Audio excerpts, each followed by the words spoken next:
Angin musim panas yang hangat menyapu perbukitan dan lembah di sekitar Mekah, menghadirkan suasana yang kontras dengan gumpalan awan gelap yang berkecamuk di hati banyak orang kala itu. Perjanjian Hudaibiyah yang dahulu dipandang sebagai secercah harapan damai, perlahan diusik oleh benih-benih pengkhianatan. Ketenangan yang sempat menyelimuti Madinah dan Mekah setelah perjanjian itu ditekan, rupanya tidak bertahan lama. Di suatu sore yang remang, kabar mengejutkan mulai berembus mengenai serangan mendadak Bani Bakar terhadap suku Khuza'ah. Berita ini bagaikan petir di siang hari bolong, memecah keheningan umat muslim di Madinah. Terlebih lagi, serangan itu terjadi di luar dugaan dan menyentuh langsung inti perjanjian, karena Khuza'ah telah memilih bergabung dengan Rasulullah, sementara Bani Bakar memihak Quraisy. Mengacu pada butir perjanjian Hudaibiyah, kedua belah pihak wajib saling menjaga dan tidak boleh saling menyerang suku yang bersekutu dengan mereka. Namun kenyataan berkata lain. Senjata-senjata terhunus, panah-panah melesat, dan darah tumpah di tanah yang mestinya suci dari perseteruan tak berujung. Kisah ini kian pahit karena suku Quraisy diam-diam ikut membantu Bani Bakar. Mereka menyuplai senjata dan bahkan mengerahkan beberapa orang untuk menyerang Khuza'ah di tempat yang sama sekali tidak siap.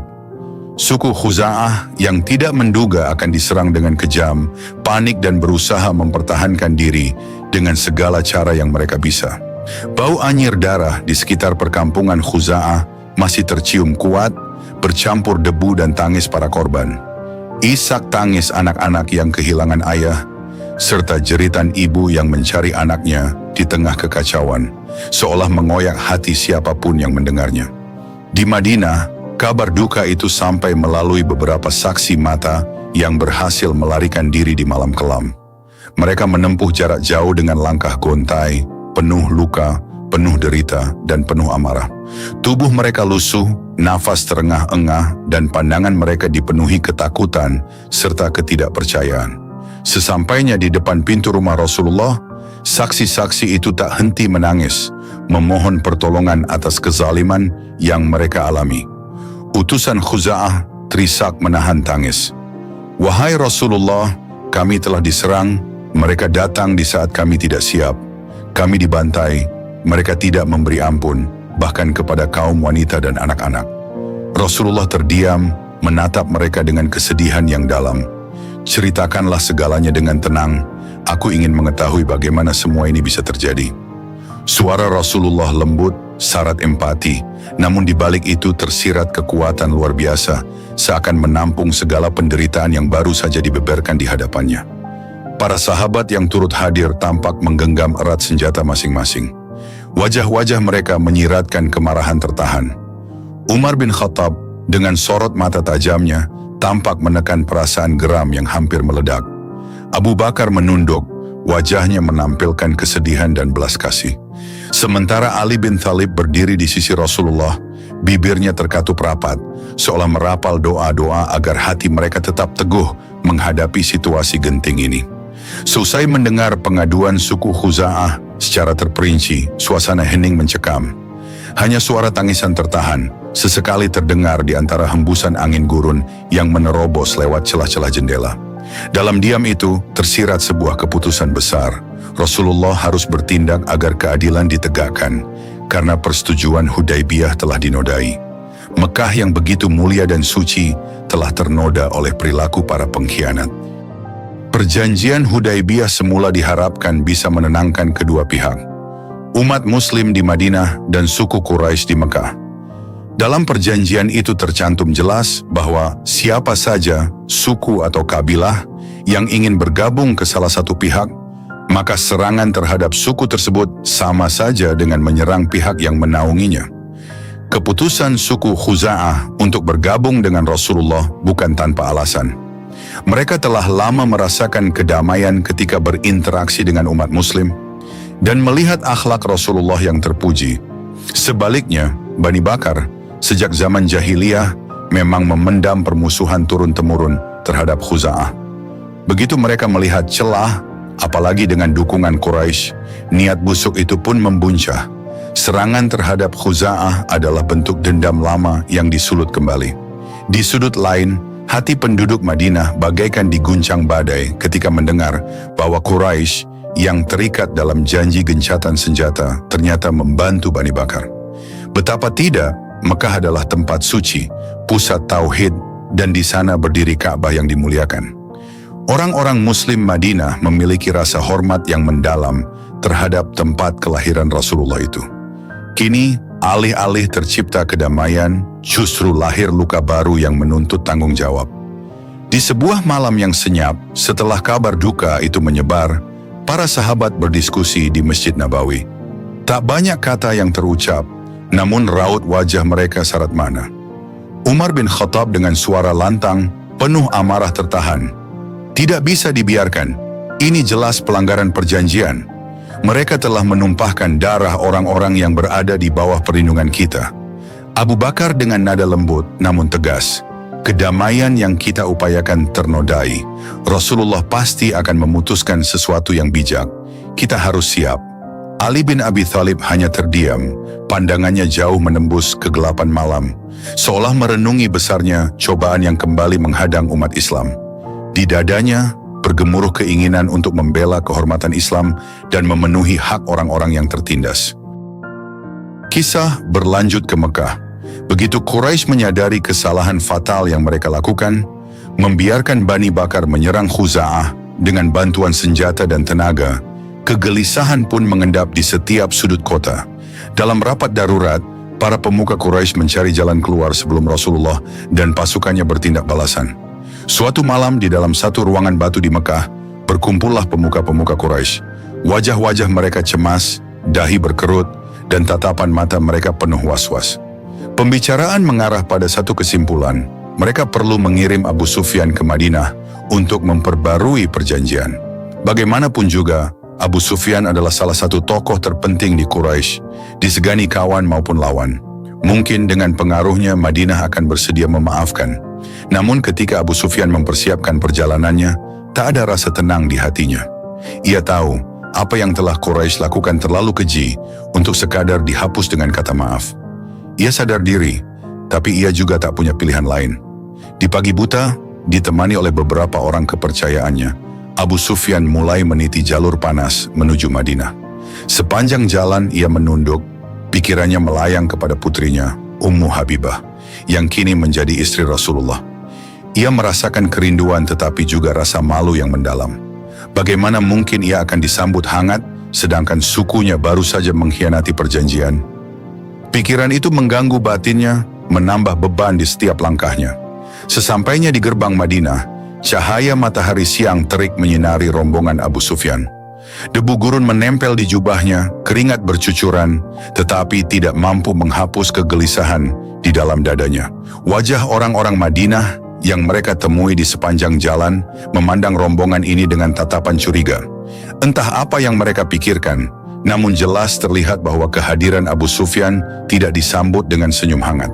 Ia bertanya kepada seseorang, di manakah rumah Rasulullah? Kemudian ia melangkah dengan mantap, walau di dalam hatinya gemetar. Ketika tiba di depan pintu rumah putrinya, Ummu Habibah, sebersit harapan muncul. Setidaknya ia masih ayah kandung Ummu Habibah. Mungkin akan ada pintu maaf yang terbuka.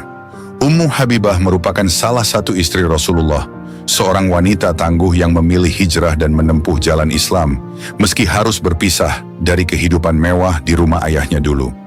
Begitu pintu diketuk, Ummu Habibah membukanya dan mendapati ayahnya berdiri di ambang pintu. Ada rona terkejut di wajahnya, kemudian ia menundukkan pandangan. Seketika, ingatannya melayang ke masa-masa silam, saat ia masih kecil dan berada di bawah asuhan Abu Sufyan. Abu Sufyan suara berat menahan perasaan campur aduk. "Wahai putriku, bolehkah ayah masuk?" Ummu Habibah mengangguk perlahan, lalu mempersilakan ayahnya masuk. Di dalam rumah yang sederhana namun penuh barakah itu, terdapat sebuah tikar milik Rasulullah. Ia tahu ayahnya ingin duduk.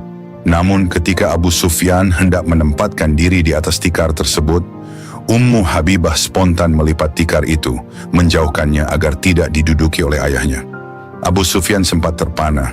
Wajahnya berubah, menampakkan kekecewaan, bercampur amarah terselubung. Ia memandang putrinya dengan tatapan penuh tanya.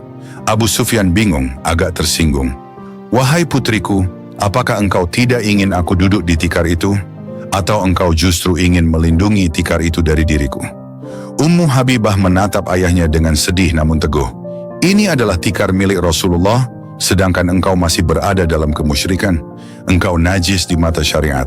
Aku tidak ingin engkau menodai tikar yang menjadi tempat Rasulullah duduk dan beristirahat." Perkataan Ummu Habibah bergetar namun tegas. Ada kepedihan yang tak terucap melihat ayah kandungnya masih berada jauh dari Islam.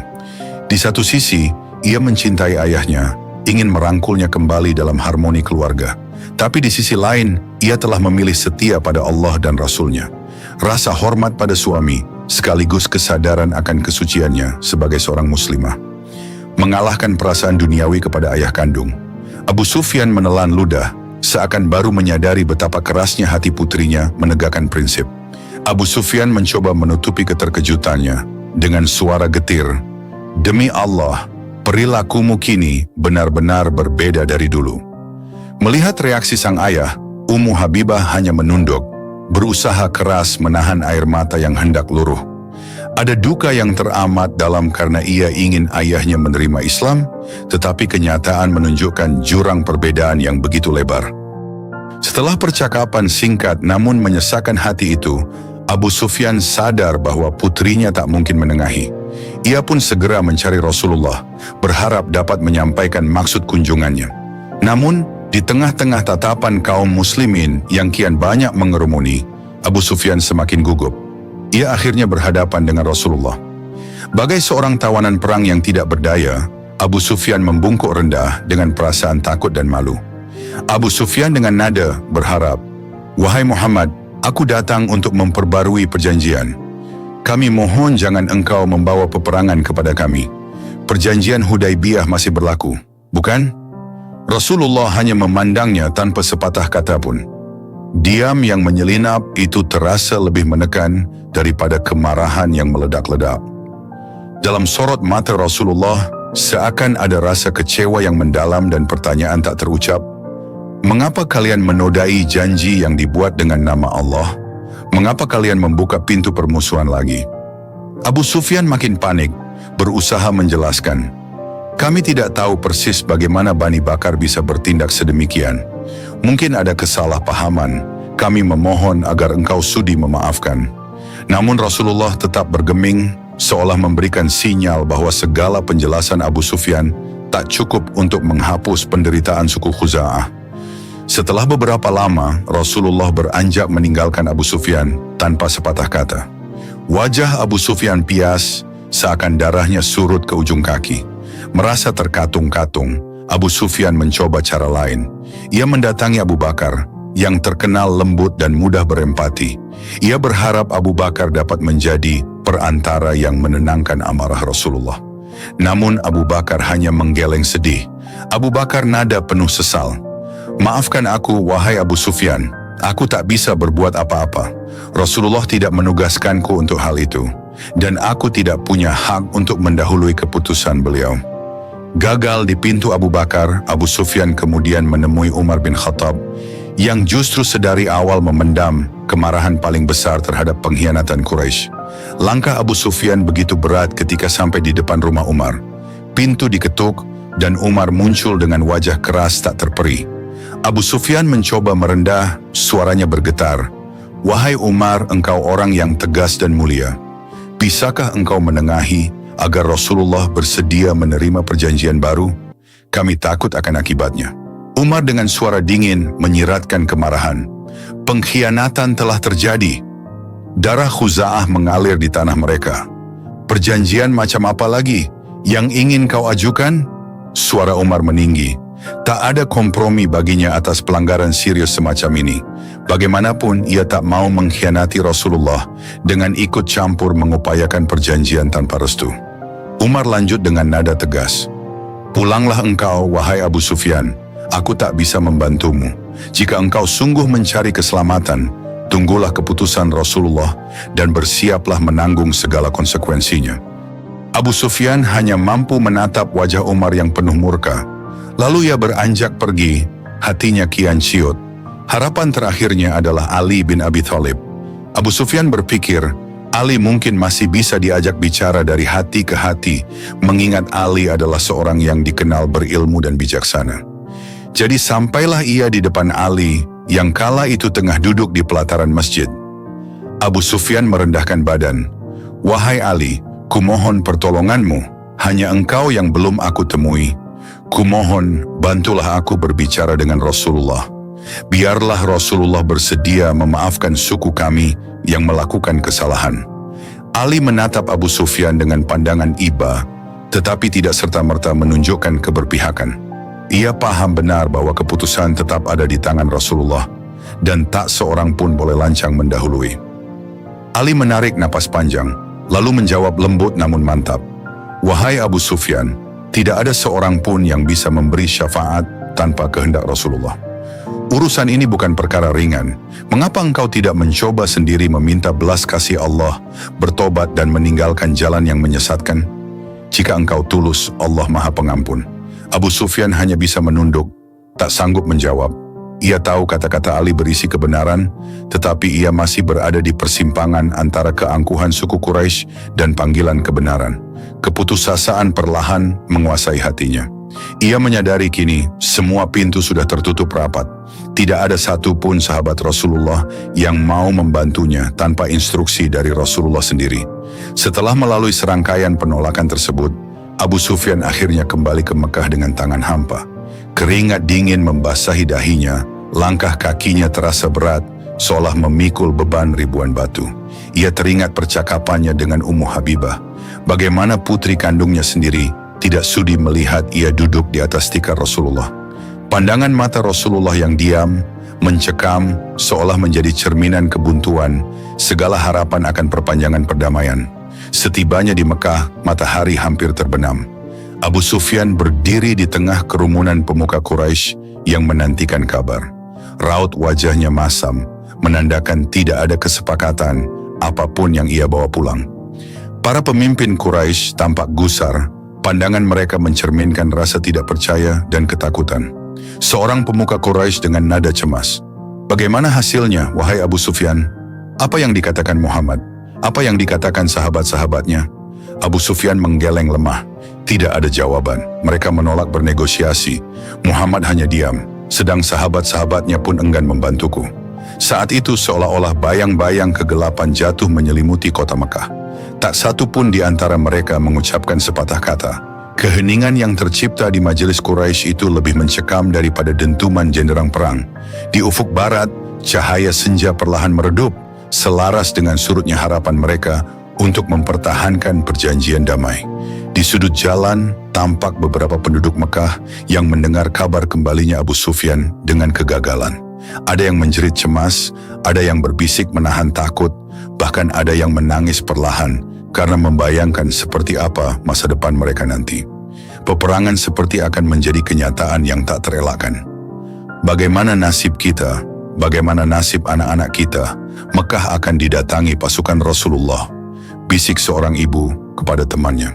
Mereka memegangi tangan anak-anak mereka, seolah khawatir setiap detik bisa jadi adalah detik terakhir di kota suci. Sementara itu, di Madinah, suasana juga penuh keharuan, bercampur kesiagaan. Para sahabat dan kaum muslimin menanti keputusan Rasulullah dengan detak jantung yang tak menentu. Sebagian besar dari mereka sudah dapat menebak, balasan harus segera disiapkan. Khuza'ah berada dalam perlindungan Rasulullah, dan darah mereka yang ditumpahkan mustahil dianggap sepele. Keadilan harus ditegakkan. Namun di balik wajah-wajah tegas para sahabat, tersemat keharuan mendalam. Banyak dari mereka yang sebenarnya masih ingat Mekah sebagai kampung halaman. Meskipun sebagian telah hijrah dan diperlakukan kejam oleh orang-orang Quraisy di masa lalu, hati kecil mereka masih menyimpan kerinduan untuk bisa kembali ke rumah suci itu dalam kedamaian. Ada yang merindukan Ka'bah, ada yang rindu menapak tilasi jejak awal dakwah Rasulullah, ada pula yang merindukan sanak keluarga yang belum memeluk Islam. Ummu Habibah yang baru saja mengalami pertemuan singkat dengan ayahnya, mengurung diri di bilik rumah bermunajat dengan penuh hisab. Air matanya mengalir deras, mengingat cinta kepada ayah yang terhalang keyakinan. Ia tak membenci ayahnya, tetapi ia mencintai Allah dan Rasul-Nya di atas segalanya. Dalam lantunan doanya, Ummu Habibah berharap agar Allah membukakan hati Abu Sufyan, agar ia tak lagi berada dalam kegelapan syirik. Ummu Habibah berdoa sendirian, suara tersendat tangis. Ya Allah, Engkau tahu betapa aku mencintai ayahku. Namun aku lebih mencintaimu, lebih mencintai Rasulmu, lebih mencintai Islam yang telah menyelamatkanku. Bukakanlah pintu hidayah untuknya. Tangisnya pecah, memecah keheningan malam di Madinah. Ia teringat bagaimana dulu ayahnya mengasuhnya dengan kasih sayang, sebelum segala perselisihan akidah memisahkan mereka. Perasaannya terombang-ambing antara kerinduan dan keyakinan yang teguh. Di sisi lain ia juga merasakan kebanggaan karena dapat menjaga kesucian tikar Rasulullah dan menolak ayahnya yang masih berada di jalan yang salah.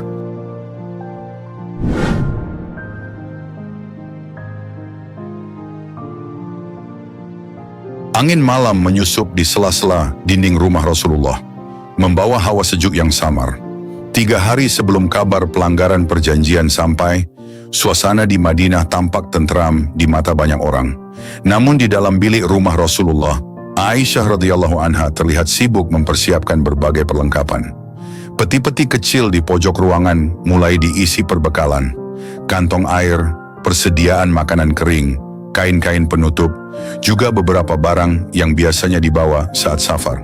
Aisyah mengerjakan itu semua tanpa banyak bertanya, karena beliau merasakan kesungguhan yang terpancar dari perintah Rasulullah. Tetapi di relung hatinya tumbuh 1000 tanda tanya. Untuk apa semua ini? Senyap di dalam rumah sempat terusik ketika Abu Bakar datang berkunjung. Beliau yang biasanya tenang berubah heran melihat gerak-gerik putrinya. Pandangan matanya menilik setiap barang yang tersusun rapi, seolah ingin memastikan apakah ia sedang bermimpi. Aisyah balas menatap dengan senyum tipis, tidak punya jawaban pasti atas kebingungan ayahnya. Abu Bakar dengan nada cemas bercampur penasaran. Wahai putriku, untuk apa engkau menyiapkan segala perbekalan ini?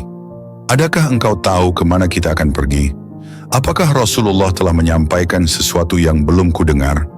Aisyah menggeleng lembut, menutup mulutnya rapat-rapat, karena tak ingin berprasangka atau menerka-nerka apa yang belum jelas. Dalam hati ia sungguh ingin bertanya langsung kepada Rasulullah, tetapi kebiasaan beliau yang senantiasa menjaga kerahasiaan jika diperlukan membuat Aisyah memilih diam. Ditatapnya Abu Bakar, lalu ia berkata pelan. Aisyah menyeka keringat di dahinya, setengah berbisik. Demi Allah, ayahanda, aku tidak mengetahui apa maksud Rasulullah. Beliau hanya memerintahkan agar aku menyiapkan semua ini. Sungguh aku sama bingungnya denganmu. Abu Bakar memandangi wajah putrinya dengan iba. Keheningan merambat di antara mereka, hanya terdengar detak jantung yang perlahan menambah rasa penasaran. Sementara itu, jauh di sudut Madinah, beberapa sahabat lain pun mulai menangkap gelagat kesibukan kecil di sekitar rumah Rasulullah. Namun tak seorang pun bersuara, karena mereka paham jika Nabi merahasiakan sesuatu, pastilah hal itu untuk kebaikan kaum muslimin seluruhnya. 3 hari kemudian, kabar kelabu menyeruak. Bani Bakar yang bersekutu dengan Quraisy menyerang suku Khuza'ah, padahal Khuza'ah berada di bawah perlindungan Rasulullah. Darah telah tertumpah, perjanjian Hudaibiyah dilanggar. Gemparlah Madinah. Para sahabat berbondong-bondong datang ke masjid untuk mendengar sendiri dari lisan Rasulullah. Mereka menahan amarah, kesedihan, sekaligus kebingungan. Bagaimana kaum Quraisy berani mengkhianati perjanjian? Di tengah gemuruh pertanyaan, barulah orang-orang paham. Inilah sebabnya Rasulullah meminta bersiap-siap. Perbekalan yang Aisyah susun dengan telaten, itu rupanya untuk perjalanan besar, perjalanan menuju Mekah. Aisyah sendiri akhirnya menyadari kaitan perintah beliau dengan berita yang kini terdengar di pelosok kota. Aisyah berbisik pada dirinya sendiri, air mata berlinang. Ya Allah, sungguh peristiwa ini begitu besar. Khuza'ah telah diserang, sedangkan mereka adalah sekutu kita. Apakah kini kita akan menuju Mekah? Di sisi lain Abu Bakar, Umar bin Khattab, Ali bin Abi Thalib, dan sahabat-sahabat utama berkumpul di depan rumah Rasulullah, menantikan titah. Sorot mata mereka tak lagi sekadar bertanya, melainkan sudah menampakkan tekad kuat untuk bertindak demi menegakkan keadilan. Umar yang terkenal tegas, tampak mengusap janggutnya. Rahangnya mengeras menahan marah, Umar suaranya rendah tetapi padat emosi. Rasulullah benar, perlengkapan telah disiapkan jauh hari, seolah-olah beliau mengetahui lebih dahulu akan ada pelanggaran ini. Kini semua menjadi jelas. Bani Bakar menyerang Khuza'ah dan Quraisy merestui. Kita tidak boleh tinggal diam. Sekejap Umar menoleh ke arah Abu Bakar, seakan meminta pendapat. Namun Abu Bakar hanya mengangguk pelan. Wajahnya mengandung kesedihan karena harus menghadapi kenyataan bahwa darah kembali tumpah akibat khianatnya Quraisy dan sekutu-sekutunya. Rasulullah pun merumuskan strategi bersama para sahabat terdekat. Beliau tidak ingin kabar keberangkatan pasukan muslimin sampai ke telinga Quraisy lebih awal agar efek kejut tetap terjaga. Maka beliau mengutus pasukan kecil di bawah pimpinan Abu Qatadah menuju arah berbeda, seolah-olah menandakan Rasulullah bakal menggempur wilayah lain. Berita tentang pasukan Abu Qatadah pun tersebar di Madinah, menyesatkan orang-orang yang mencoba mencari tahu rencana Nabi sebenarnya. Sehingga pihak Quraisy yang punya mata-mata di Madinah akan berpikir bahwa gerakan besar Rasulullah ada di front lain. Di senja hari, ketika warna oranye menyelimuti langit, Rasulullah mengumpulkan para sahabat di Masjid Nabawi. Sorot mata mereka berbinar menanti instruksi. Sebagian menahan Isa karena memikirkan saudara-saudara Khuza'ah yang diserang tanpa ampun. Beberapa lagi menelan ludah, menyadari bahwa ini adalah momen genting yang akan menentukan masa depan Islam dan kehormatan kaum muslimin. Rasulullah bersuara lembut tetapi tegas. Wahai para sahabatku, Allah Maha Tahu apa yang kita hadapi. Demi menegakkan keadilan dan menepati janji kita kepada Khuza'ah, kita akan menuju Mekah. Tapi rahasiakanlah rencana ini. Jangan sampai satu pun kabar keluar dari Madinah untuk sampai di telinga Quraisy, kecuali apa yang telah kita rekayasa. Gema takbir muncul dari beberapa sahabat, tetapi tidak diucapkan keras-keras agar tidak menarik perhatian khalayak.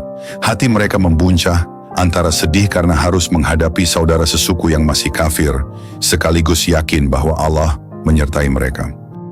Dalam suasana kerahasiaan yang dijaga ketat, tiba-tiba beredar kabar adanya upaya membocorkan rencana penyerbuan. Betapa terkejutnya para sahabat ketika wahyu datang kepada Rasulullah, mengabarkan bahwa seseorang telah mengirim surat kepada Quraisy, mengungkap niat kaum muslimin menuju Mekah.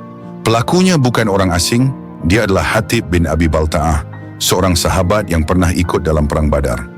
Kisah bermula saat seorang wanita berpenampilan sederhana meninggalkan Madinah, memacu unta dengan langkah tergesa. Tiada yang mencurigainya kecuali Allah yang Maha Tahu. Pada malam pekat, wahyu turun kepada Rasulullah bahwa wanita itu membawa pesan rahasia terselip di kepang rambutnya. Pesan itu ditulis Hatib, berisi bocoran rencana Rasulullah untuk menyerbu Mekah. Usai menerima wahyu, Rasulullah segera memanggil Ali bin Abi Thalib dan Miqdad. Dengan langkah cepat, keduanya dipanggil ke rumah Nabi. Malam di Madinah yang biasanya sunyi, kini dipenuhi debar jantung dua orang sahabat yang siap melaksanakan perintah. Rasulullah dengan nada penuh kepastian, "Pergilah kalian berdua, susullah wanita itu. Ia belum jauh meninggalkan Madinah. Jika sudah kalian temui, minta ia menyerahkan surat yang ia bawa. Jika ia menolak, geledahlah dia sampai kalian menemukannya." Surat itu disembunyikan di kepang rambutnya. Ali dan Miqdad memacu tunggangan mereka keluar kota, merobek kegelapan malam hanya bermodalkan petunjuk Nabi. Debu gurun berterbangan, menempel di wajah mereka yang diraut keseriusan. Ada amarah terpendam, bagaimana mungkin ada sahabat yang berani mengkhianati Rasulullah? Sementara itu, wanita yang membawa surat menyangka telah lolos. Ia tidak menyadari bahwa wahyu ilahi telah menyingkap kedoknya. Ketika Ali dan Miqdad mendekat, si wanita mencoba mempercepat langkah untanya. Tapi usahanya sia-sia di hadapan dua prajurit Islam yang cekatan. Ali berteriak lantang setelah berhasil menghadang laju untanya. "Berhenti! Engkau membawa sesuatu yang hendak kau sampaikan ke Mekah. Serahkan sekarang, atau kami akan menggeledahmu." Wanita itu berpura-pura bodoh. Ia memandang Ali dan Miqdad dengan wajah berpura-pura cemas, berusaha meyakinkan bahwa ia tak membawa apapun. Namun kedua sahabat itu tak bergeming. Wajah mereka menyiratkan ketegasan yang tak bisa ditawar. Wanita menggeleng keras dengan tatapan ketakutan. Aku tidak membawa apa-apa. Demi Allah, kalian hanya menuduhku tanpa bukti. Miqdad mendekat dengan wajah tegang. Kami tak akan pulang sebelum menemukan surat itu. Rasulullah telah menyebutmu. Jangan paksa kami bertindak lebih keras. Mendengar nama Rasulullah, wanita itu gemetar. Ia sadar tiada gunanya lagi berbohong. Tangan Miqdad bergerak seolah siap untuk melakukan penggeledahan. Dalam detik-detik menegangkan itu, wanita tersebut menghela napas panjang, lalu menyerah. Dengan wajah memerah menahan malu, ia mengurai kepangan rambutnya, mengeluarkan sepucuk surat mungil yang dibungkus rapi. Surat itu diterima Ali dengan cepat, lalu dibaca sekilas. Jelas tertulis keterangan tentang rencana kaum muslimin menuju Mekah dan wasiat agar Quraisy bersiap. Dengan hati menggelegak, Ali dan Miqdad memutuskan membawa wanita itu kembali ke Madinah. Namun atas kebijaksanaan mereka, si wanita dibiarkan pergi setelah surat disita, karena perintah Rasulullah hanya agar mengambil surat itu. Dirinya tak lebih dari kurir upahan. Meskipun begitu, wajahnya tetap dirundung ketakutan. Kabar tentang surat itu menyebar cepat di kalangan sahabat. Mereka terkejut ketika mengetahui bahwa pelakunya adalah Hatib bin Abi Balta'ah, sahabat yang ikut berjuang dalam perang Badar. Umar bin Khattab yang biasanya tidak bisa menahan diri jika menyangkut kehormatan Islam, terlihat semakin murka. Tatkala Hatib dihadapkan pada Rasulullah di masjid, Umar berdiri di sisi beliau, memelototi Hatib dengan amarah membara. Rasulullah menatap Hatib dengan sorot mata tajam, tapi penuh keadilan. Wahai Hatib, apa yang mendorongmu melakukan hal ini? Mengapa engkau tega membocorkan rahasia kita? Suasana di masjid berubah tegang. Para sahabat menunggu jawaban Hatib dengan napas tertahan. Semilir angin menambah dingin suasana hati mereka. Aisyah yang mendengar kejadian ini dari balik tirai pun menahan sedih. Tak terbayang bagaimana Rasulullah menghadapi pengkhianatan dari orang yang dahulu gugur berdiri bersamanya di perang Badar. Hatib merunduk, matanya berkaca-kaca. Wahai Rasulullah, demi Allah, bukan karena aku berpaling dari Islam atau ingin mereka menang atas kita. Tetapi di Mekah aku masih mempunyai banyak keluarga, sanak saudaraku yang lemah, tak punya pelindung. Aku takut jika kita menyerbu mereka secara tiba-tiba, tiada yang akan melindungi keluargaku itu. Maka ku harap dengan surat ini, Quraisy bersikap lunak pada keluargaku. Penjelasan itu sempat menggugah hati sebagian sahabat, namun tidak bagi Umar bin Khattab. Beliau memutar badannya menghadap Rasulullah, matanya menyorotkan api kemarahan. Tangan Umar bahkan sudah bersiap di gagang pedangnya. Umar berkata dengan suara parau, marah bercampur gemetar, wahai Rasulullah, izinkan aku menebas leher pengkhianat ini. Ia telah mengkhianati perjanjian kita, membocorkan rahasia, dan membahayakan kaum muslimin. Masjid seketika hening menanti keputusan Rasulullah. Hatib menunduk semakin dalam. Ia sadar kesalahannya besar. Beberapa sahabat tampak berdebar, tak tahu bagaimana reaksi Rasulullah. Lalu, terdengarlah kalimat meneduhkan yang menggambarkan keluasan kasih sayang beliau. Rasulullah memandang Umar dengan tenang. Wahai Umar, biarkan dia. Tidakkah engkau tahu bahwa dia adalah salah satu dari orang yang ikut perang Badar? Boleh jadi Allah telah menatap hati mereka yang ikut Badar, lalu berfirman, berbuatlah sesuka kalian, aku telah mengampuni kalian. Mendengar kalimat itu, Umar seperti disambar petir. Amarahnya langsung surut, berganti rasa haru. Matanya yang sejak tadi memerah menahan kemarahan, kini tergenang air mata. Ia teringat betapa besar keutamaan orang-orang yang ikut perang Badar. Mereka adalah para prajurit di masa-masa paling sulit perjuangan Islam. Di hadapan keutamaan itu, Umar tak sanggup lagi bersuara. Umar menangis, suaranya bergetar. Allah dan Rasulnya lebih mengetahui. Ampunilah aku, wahai Rasulullah. Umar menoleh sekilas ke arah Hatib. Rasa marahnya sirna, diganti ketenangan karena mengingat ampunan Allah yang luas. Sementara itu, Hatib menghela napas berat, menitikkan air mata syukur. Ia tahu, seandainya bukan karena keteguhan Rasulullah dalam menegakkan keadilan dan rahmat, barangkali nyawanya sudah melayang. Angin gurun berembus lembut di atas hamparan pasir yang membentang antara Madinah dan Mekah. Matahari yang awalnya terik perlahan meredup, menandakan senja segera menyapa. Di tengah suasana itulah, tepat pada tanggal 10 Ramadan tahun 8 Hijriah, Rasulullah yang selama ini ditunggu-tunggu arah kebijakannya, akhirnya bersiap meninggalkan Madinah dengan satu tujuan besar, Mekah. Sejumlah 10.000 sahabat berkumpul, siap menapak perjalanan menuju kota suci yang pernah menjadi pusat konflik begitu lama. Bagi banyak orang, ini adalah perjalanan yang syarat makna dan perasaan mendalam. Para sahabat Muhajirin menatap satu sama lain dengan tatapan berat, mengingat kenangan pahit. Bagaimana mereka dahulu diusir dari kampung halaman sendiri, meninggalkan harta benda, keluarga, bahkan merelakan sebagian sanak saudara yang masih bertahan dalam kekufuran. Sementara sahabat Ansyar merasakan keharuan karena inilah pertama kalinya mereka akan memasuki Mekah dalam jumlah besar di bawah komando langsung Rasulullah. Di antara barisan panjang itu tampak wajah-wajah penuh pengharapan. Ada Abu Bakar, Umar bin Khattab, Utsman bin Affan, Ali bin Abi Thalib, serta para sahabat terkemuka lainnya. Mereka berdiri tegap, mengenakan pakaian perang yang sederhana, kebanyakan terbuat dari kain kasar dan baju besi tipis, sembari menuntun unta atau kuda. Meski Ramadan, mereka tetap berpuasa. Meski panas, tak sedikit pun keluhan keluar dari bibir mereka. Seorang sahabat berbisik pada temannya, "Subhanallah, akhirnya saat yang dinanti telah tiba.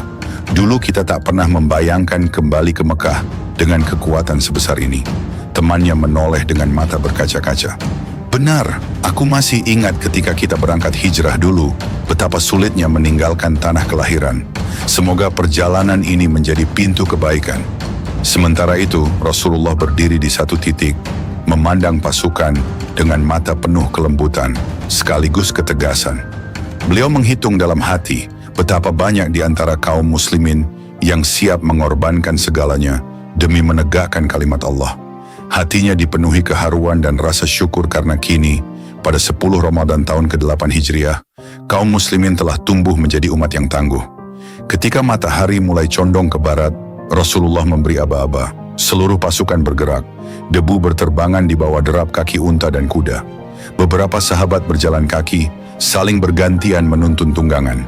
Meski lapar dan dahaga menekan, puasa tetap mereka jaga, seolah menguatkan tekad batin bahwa perjuangan fisik hanyalah sarana mendekatkan diri pada Allah. Langit perlahan berubah warna, menampilkan gradasi jingga yang memukau. Di kejauhan, bayangan pegunungan dan bukit-bukit berbatu menjadi latar belakang alam yang menambah syahdu suasana. Tak banyak suara terdengar, semua seakan larut dalam khusyuk, disertai semangat yang menyala di dada setiap anggota pasukan. Umar bin Khattab berjalan di samping Rasulullah, berbisik penuh hormat, "Wahai Rasulullah, sungguh ini perjalanan yang mulia. Belum pernah aku melihat pasukan kita sedemikian banyak. Boleh jadi, inilah pertanda kebesaran Islam yang sesungguhnya." Rasulullah menatap Umar dengan tenang. "Semoga Allah senantiasa menuntun niat kita. Kita berangkat bukan untuk membalas dendam, tapi untuk menegakkan perjanjian, membela kehormatan, dan memuliakan tanah suci. Mudah-mudahan Allah meridai langkah kita." Percakapan singkat itu memberi energi baru bagi para sahabat lain yang turut mendengar. Mereka menunduk, menyadari misi agung yang tengah dijalankan. Bagi sebagian orang, Mekah masih identik dengan trauma dan luka lama akibat penindasan Quraisy. Namun mereka sadar, Islam mengajarkan pengampunan dan kedamaian. Jika Allah berkehendak, penaklukan Mekah akan berjalan damai. Hari-hari perjalanan pun terus bergulir. Matahari Ramadan menguji ketangguhan mereka, sementara pasir yang menghampar menghadirkan godaan haus luar biasa. Pada akhirnya, ketika rombongan tiba di Qadid, Rasulullah memutuskan untuk membatalkan puasanya. Beliau segera meminta segelas air, lalu meminumnya di hadapan pasukan agar semua orang tahu bahwa mereka boleh melakukan hal yang sama di tengah perjalanan berat ini. Rasulullah dengan suara jernih mengangkat minuman di hadapan para sahabat. "Wahai sekalian, inilah keringanan dari Allah bagi musafir yang menjalani tugas mulia. Berbukalah kalian."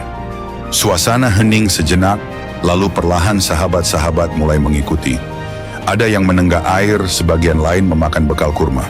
Kendati hati mereka sempat ragu, karena sudah terbiasa menahan lapar dan dahaga, mereka memahami bahwa keputusan Rasulullah merupakan rahmat Allah. Perjalanan masih panjang dan kekuatan fisik harus terjaga. Abu Bakar bernapas lega setelah berbuka. Alhamdulillah, kita butuh tenaga untuk menempuh jalan yang tersisa. Sebagian sahabat sempat menitikan air mata keharuan. Mereka teringat betapa banyaknya kemurahan yang Allah berikan. Di saat seorang muslim terbebani kewajiban puasa, Islam tetap menyediakan keringanan bagi musafir yang menempuh pepergian jauh. Hati mereka kian mantap, yakin bahwa Allah tidak pernah menghendaki kesulitan berlebihan bagi hamba-hambanya. Setelah puas mereguk pelepas dahaga di Kadid, perjalanan berlanjut. Gurun seperti tak ada habisnya, namun mereka tetap melangkah siang dan malam. Pada momen-momen tertentu, Rasulullah menuntun mereka berhenti untuk beristirahat singkat. Ada kalanya para sahabat memanfaatkan waktu itu untuk menegakkan salat, berzikir, atau sekadar meluruskan punggung yang penat. Di langit, matahari tak henti menebar panas, namun keikhlasan dan tekad kuat menjaga semangat mereka. Tatkala senja merayap, rombongan sampai di Wadi Fatimah. Udara di sana sedikit lebih sejuk, diwarnai angin malam yang berembus dari celah perbukitan. Letih yang menggelayut seakan terobati oleh pemandangan langit bertabur bintang. Di tempat inilah, di malam hari, Rasulullah memerintahkan sebuah tindakan yang tampak sederhana, tapi penuh strategi, menyalakan api unggun dalam jumlah yang banyak. Rasulullah memberi instruksi kepada komandan pasukan, nyalakan api di setiap sudut, perbanyaklah hingga cahayanya tampak dari jarak jauh. Semoga itu menanamkan kewaspadaan pada siapapun yang hendak mendekat. Setiap api unggun berkobar perlahan. Nyala api menari di atas kayu kering, menerangi wajah-wajah lelah para sahabat. Ada yang duduk berkelompok, menghangatkan diri dan berbincang pelan tentang misi mulia mereka. Seorang sahabat Ansyar tergugah menatap kobaran api. Belum pernah aku melihat pemandangan sebesar ini. Ribuan api menyala di padang pasir. Sungguh menakjubkan sekaligus menenteramkan hati. Umar bin Khattab, di bawah perintah Rasulullah, bersiap menjalankan tugas jaga.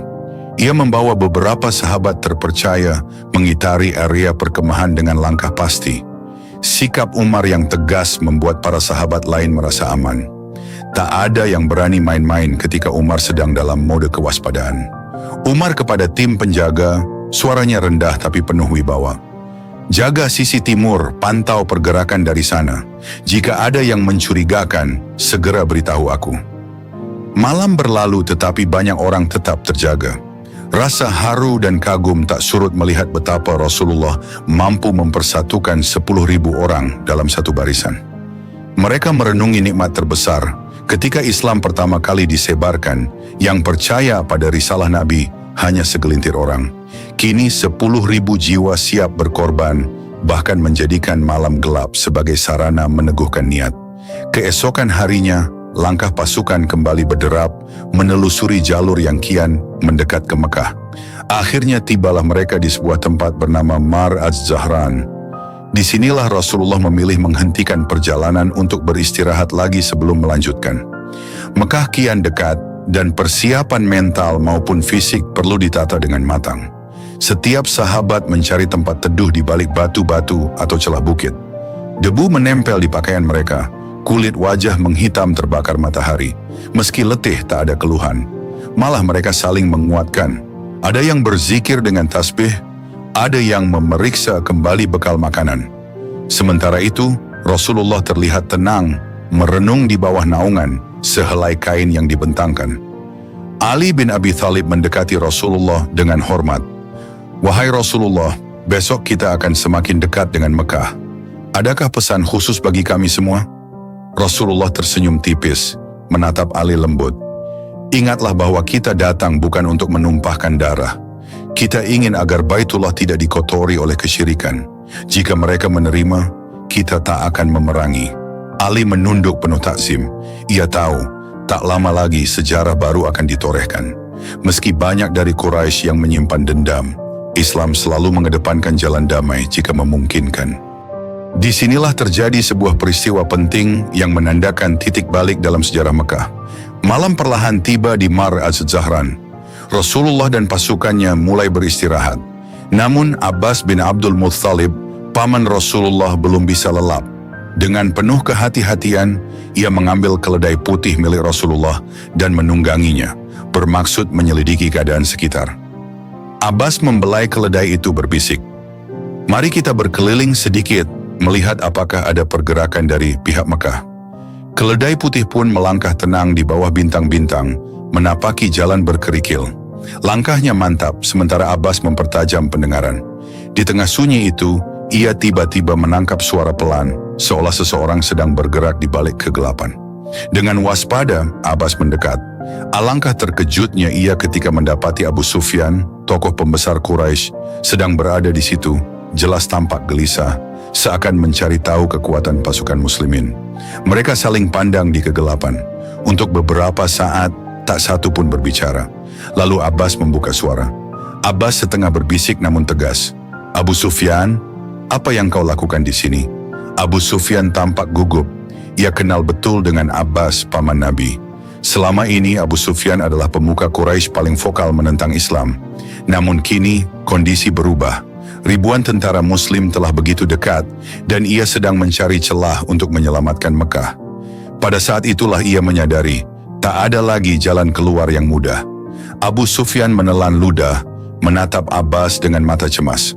"Apakah benar Nabi kalian hendak mendatangi Mekah besok pagi?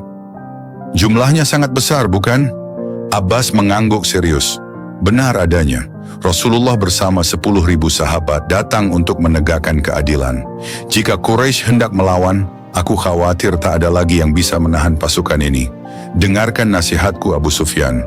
Keselamatanmu ada dalam tanganmu sendiri." Digri jantung Abu Sufyan berdegup kencang. Ia tahu, menghadapi 10.000 pasukan adalah bunuh diri bagi Quraisy jika tetap memaksa melawan. Sejurus kemudian, wajahnya menampakkan kepasrahan. Abbas yang peka menangkap sinyal itu, segera menawarkan jalan keluar. Abbas melanjutkan, "Mari kau ikut bersamaku menemui Rasulullah. Jika kau tak mau, besok Mekah akan dihadapi pasukan tanpa ragu." Abu Sufyan yang tadinya lantang memusuhi Islam, menyadari betapa genting keadaannya. Akhirnya, ia mengangguk pasrah.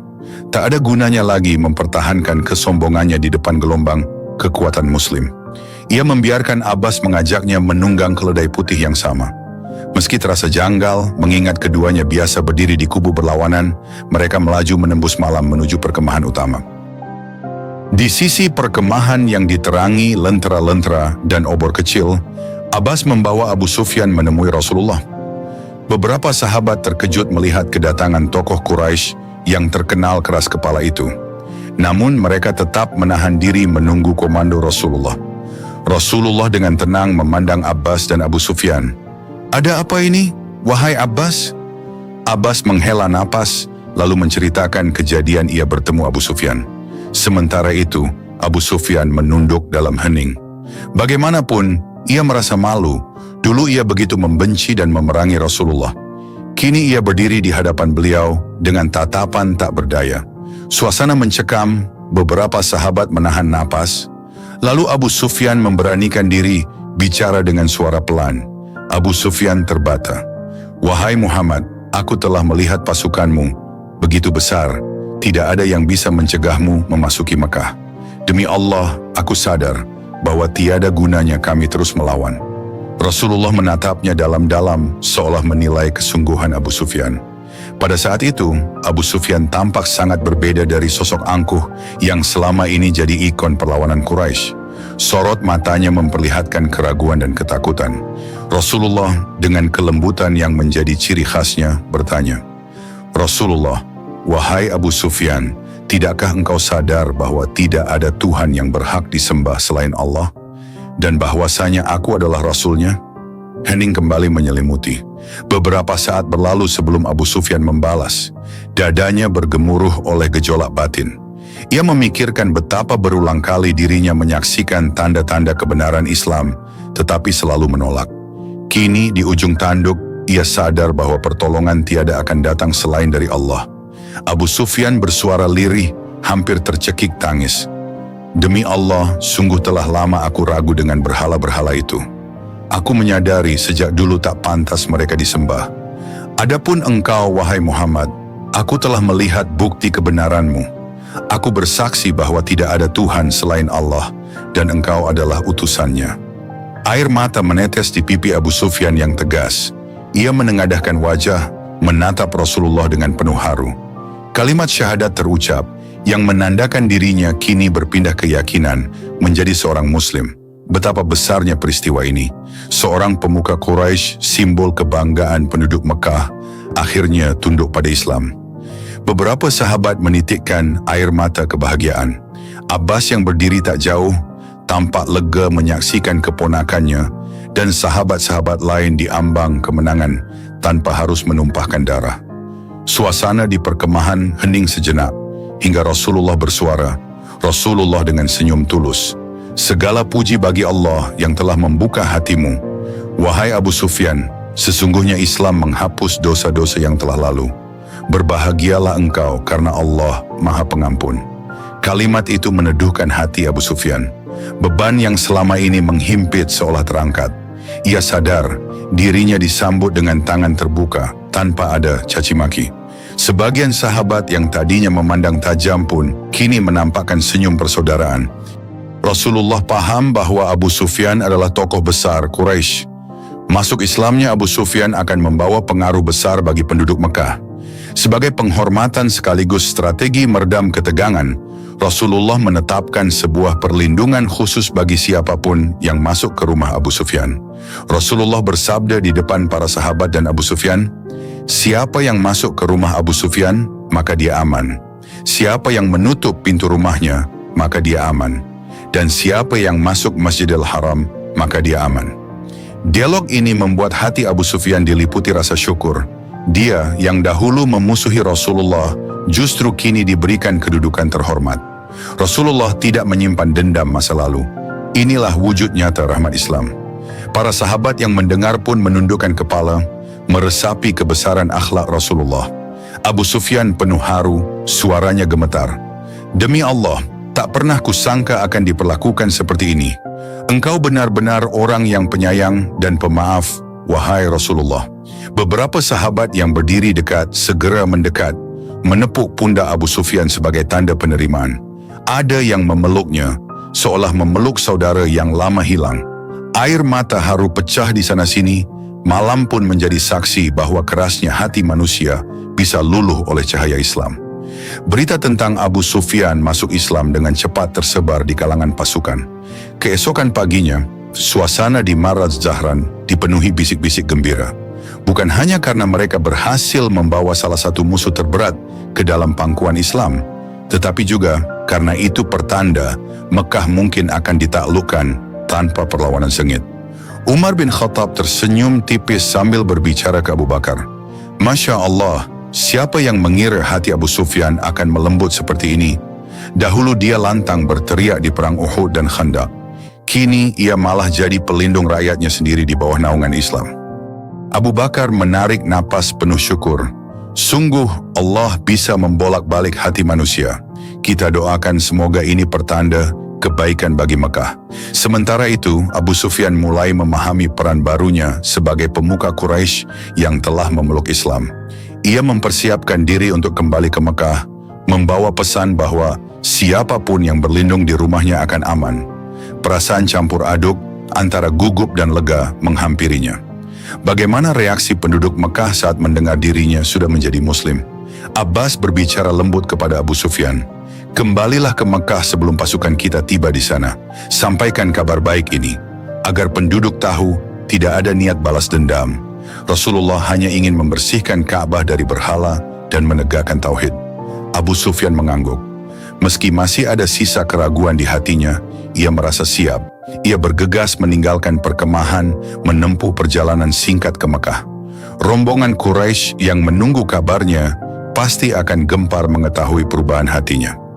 Namun Abu Sufyan tak lagi peduli dengan kecaman yang mungkin timbul. Ia sudah merasakan kedamaian iman. Sebelum berpisah, Abu Sufyan menyempatkan diri kembali menemui Rasulullah. Wajahnya kini jauh lebih tenteram. Bibirnya tertahan seakan hendak mengucap terima kasih, namun ia sendiri kebingungan merangkai kata.